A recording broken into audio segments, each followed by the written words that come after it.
Next month, Queen Elizabeth II's Platinum Jubilee will be celebrated across the country, marking the monarch's historic 70-year reign.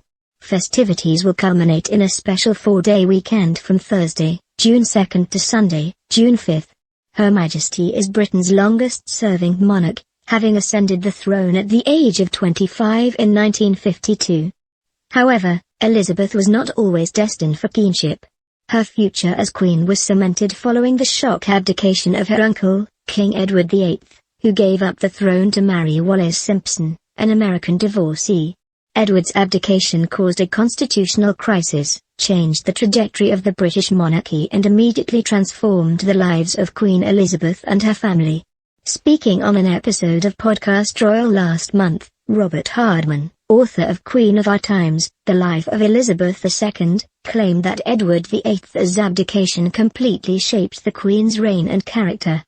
He said, "I think it completely shaped the way she approaches the job and shaped her character too.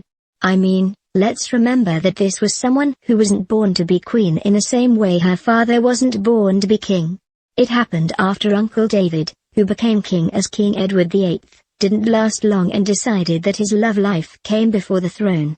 And so he abdicated, of course, in 1936, and suddenly you've got this child who realizes, oh my goodness, Daddy's now king and that means probably I'm going to be queen." And it was a period of great uncertainty for the institution and particularly for this young family, a very close family, and then, in very short order, suddenly along comes the war. The Queen and her family had refused to leave the country during World War II, instead choosing to stay in England in solidarity with those living through the Blitz. King George VI and the Queen Mother even remained in Buckingham Palace in London, which was bombed, and the royals narrowly avoided being struck down themselves. The King and Queen visited areas of the capital that had been devastated by air raids, which garnered a lot of media attention and public support. Meanwhile, Princesses Elizabeth and Margaret were living at Windsor Castle, where they'd been sent for their safety. Both were involved in the war effort from a young age, with the sisters giving a joint wartime broadcast in 1940 to the children of the Commonwealth, some of whom had been evacuated from dangerous areas to the countryside.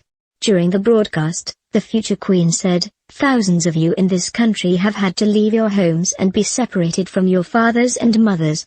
My sister Margaret Rose and I feel so much for you, as we know from experience what it means to be away from those you love most of all. To you living in new surroundings, we send a message of true sympathy, and at the same time, we would like to thank the kind people who have welcomed you to their homes in the country." Elizabeth became the first female member of the royal family to serve in the military, having trained as a truck mechanic during World War II. The princess' military career had only just begun when the war came to an end in Europe in 1945. King George and the Queen Mother's highly symbolic decision to stay in London during the war points to the stoicism we see in our current Queen.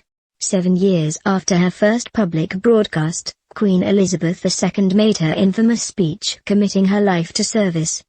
In February, the monarch